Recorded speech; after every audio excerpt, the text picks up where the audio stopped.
Welcome to the What to Read Next podcast. In this podcast, your host, Lori Amin, will interview published authors to chat about their work, journey to getting published, and their book recommendations. If you share a passion for books and always looking for your next read, then join us. Hi, Alison. Welcome to What to Read Next podcast. Thank you so much for having me. So happy to have you here. So tell us a little bit about yourself. My name is Alison Cochrun. My pronouns are she, her, and my debut novel, The Charm Offensive, comes out in just over a month from right now. So it comes out September 7th. I have been a high school English teacher for the last 11 years, just outside of Portland, Oregon. And so that has taken up a lot of my time and emotional energy. And then I write in the summers, and in the evenings and on the weekends sometimes when I can.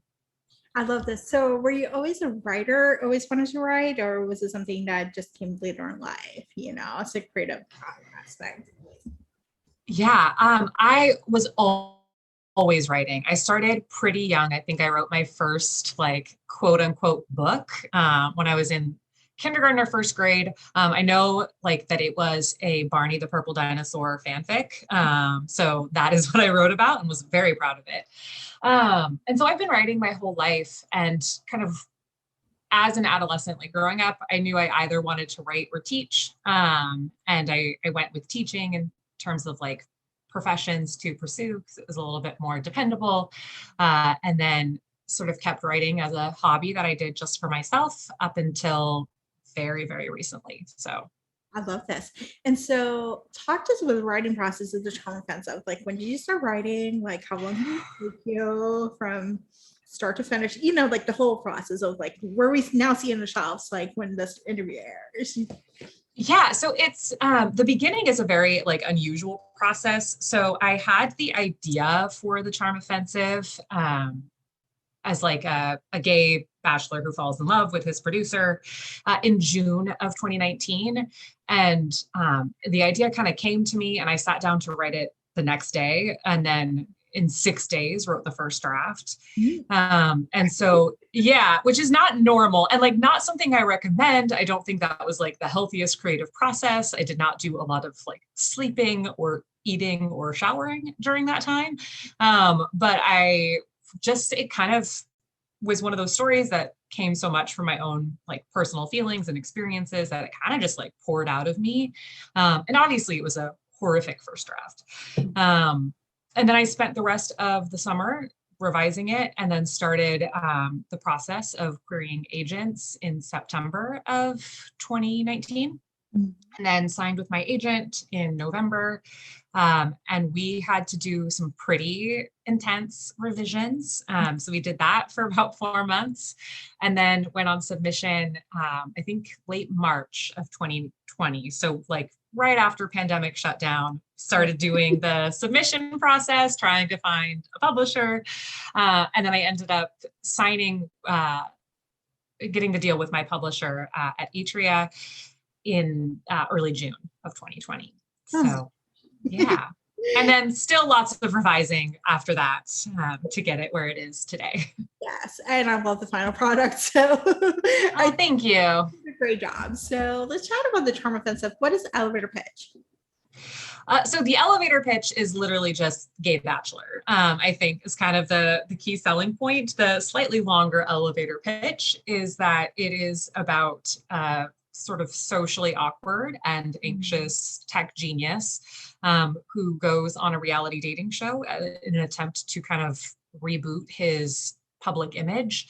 And in the process of doing that, ends up, instead of falling in love with the 20 female contestants who've been brought on the show to date him, falls for his male producer instead.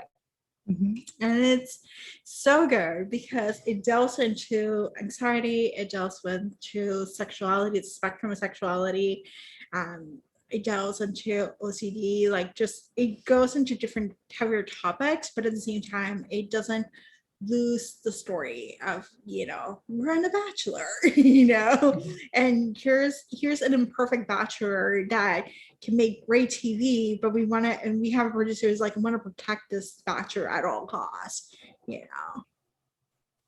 Why pick The Bachelor? In terms of like reality TV, premise. Yeah, so I watch a lot of reality dating shows. Okay. And so I and like have a very complicated relationship with them, especially because they are overwhelmingly heteronormative. Yeah. And so, but I have been sort of, I feel like, in a very complicated love-hate relationship with the Bachelor franchise for like the last decade. And so I watch, like I'm still watching, actively watching Katie's season of The Bachelorette, despite the fact that like every single season I say I'm going to walk away and that I'm done. I always end up coming back to that show. And so I think that with The Bachelor, one of the things that draws me to it is it appeals a little bit to the hopeless romantic in me. I mean, I love all reality dating shows, but a lot of them, like, no part of you believes that the people are there for love, right? Like, I'm trying to watch season 2 of Too Hot to Handle right now, right? And no part of me thinks that one of those people is going to walk out with their soulmate. Like, that is just not going to happen. Like, right, so you don't really buy into that sort of illusion that of that fairy tale love. And I think The Bachelor, even though the contestants are there to get Instagram followers, right, or launch their modeling career or their acting career, that, but the show does such a good job trying to trick you into thinking that it's like real love by the end. And I just find that there's something really appealing about that, that despite my cynicism, and like, despite my logic, I still kind of by the end get a little bit tricked into thinking like, but this could be the rare moment where the couple stays together, right? Because they do have couples who are success stories. I watched like Tristan and Ryan, who's been together for like 20 years, So yeah, when that couple. And it's like a very small percent, right? A very small percent of them stay together, but it's been enough that you kind of can get kind of wrapped up in it. And it's like watching a real life romance. And so even though I like hate it, I also love it. And I think that was why it's more the kind of format of the fake reality dating show more mirrors the format of a show like The Bachelor, where there's a little bit of belief. Like there's a little bit of, you could be one of those people who finds love. Mm-hmm. Yeah, I have to say, I have a love-hate relationship with The Bachelor. I think I watched Colton seasons and probably The Bachelor afterwards, but I stopped watching it. I was like, okay, like I think for me, the fandom is so toxic. Like it's just like your space that, either you love it and you're all over the place, or you hate it and you're all over the place. And so I ended up, like, I think this summer I discovered that I love the ones who are F-boys, the ones who are not there for the right reasons. Too Hot to Handle is one example. Love Island, like those who are like, they're just like horny and they're just like getting it on, and they're like, it's not going to be end up, they're not going to get married, or there's no like expectation. And I think maybe that's like, because I'm like looking at them like, it's just a happy for now, not a happy ever after. Yes. The Bachelor is telling you the HEA, like it's a romance novel. It's a happily ever after, Exactly. Yeah, and the fandom is super toxic. And I think a lot of that stems from like the toxicity we see on the show itself, right? And especially around, well, obviously, we saw a lot kind of in the news with Matt's season, the racism and the lack of inclusivity that the show has perpetuated for like 20 years. But I think also too, like, we see a lot of toxic masculinity that plays out, and then that's mirrored in the fandom, and a lot of internalized misogyny about how women treat each other. And so I think it also, there's that desire to like take this thing that I love and hate and maybe make it a little bit less awful. Yes, I think you did a good job, because I was like, it's a show that I will watch. And even that is still brought its own issues when, the whole coming out process, and how the producer was like, oh no, we can't, controlling the narrative, and then realizing like that's not okay. And, being able to see a change. Like, I think that's like a possibility of seeing a change of, that it can be different, but we still see the producers trying to manage the narrative. So what kind of books do you read? Do you read romance? Do you read any other genres? Like, what's your go-to? Romance has been my go-to for the last couple of years, especially, which is part of why like this, I wrote a romance novel. I love the romance genre. And I especially love the like kind of growing number of mainstream, traditionally published queer romances that are out there. So I read a lot of queer romance. I also read a lot of queer young adult books because young adult is a genre that has more so than romance in kind of the mainstream, really has a lot of like diverse stories within the LGBTQIA plus community. So I read a lot of those as well. And I think that, a lot of times they deal with sort of finding yourself, finding your sexuality, and kind of the ways in which those two things work together. And I definitely think that influenced the way that I wrote The Charm Offensive.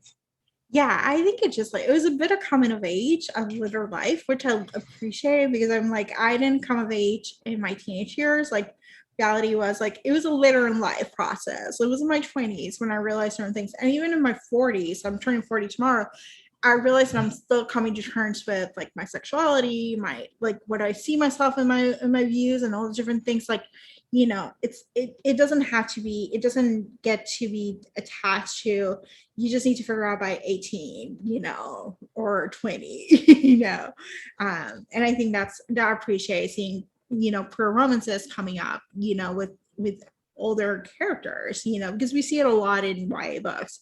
But I think I'm grateful that traditional published books are coming out with, just adult romances that explore that. Yeah, same. And happy birthday tomorrow. And yeah, I think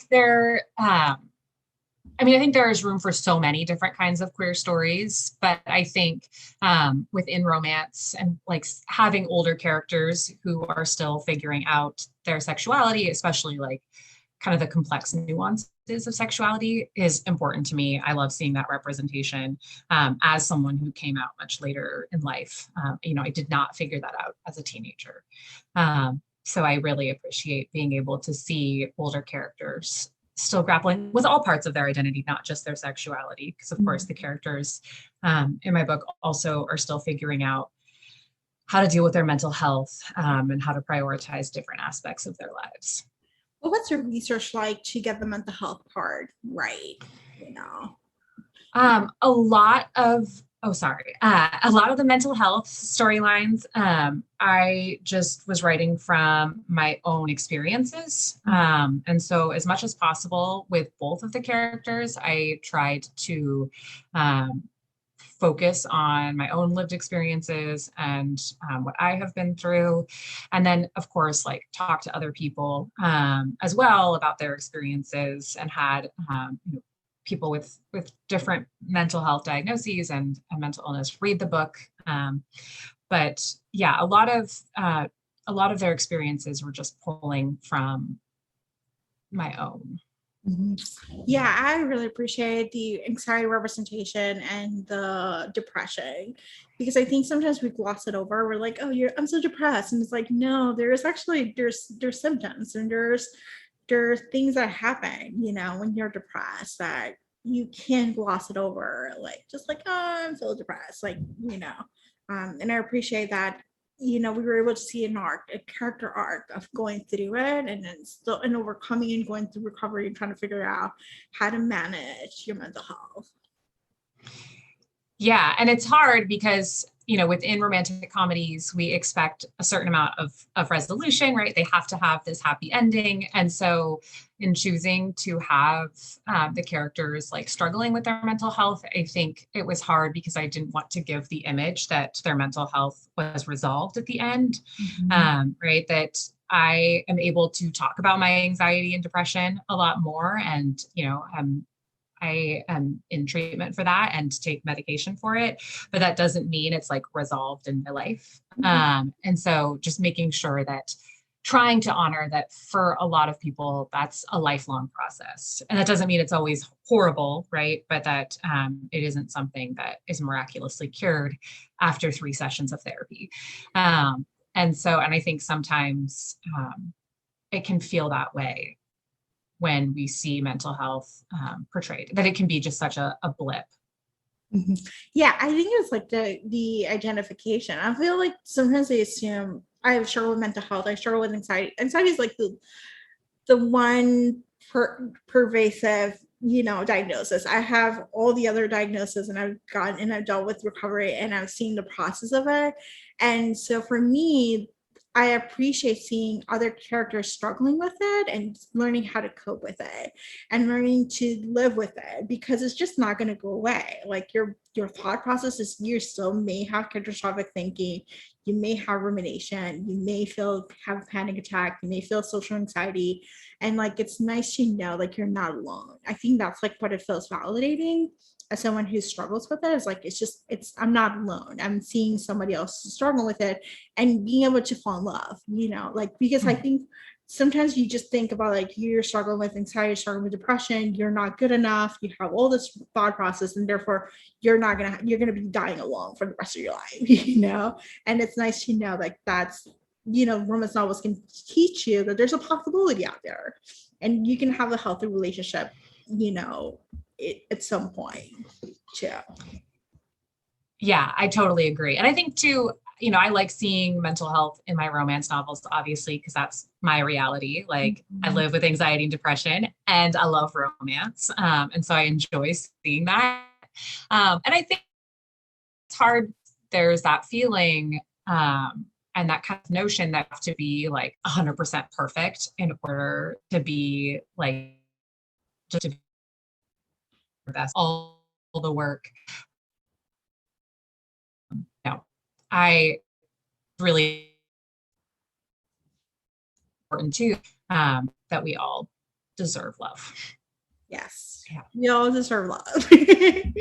So, okay. So what have been a couple books you have read this past year or last year that you recommend? Oh my gosh, so many.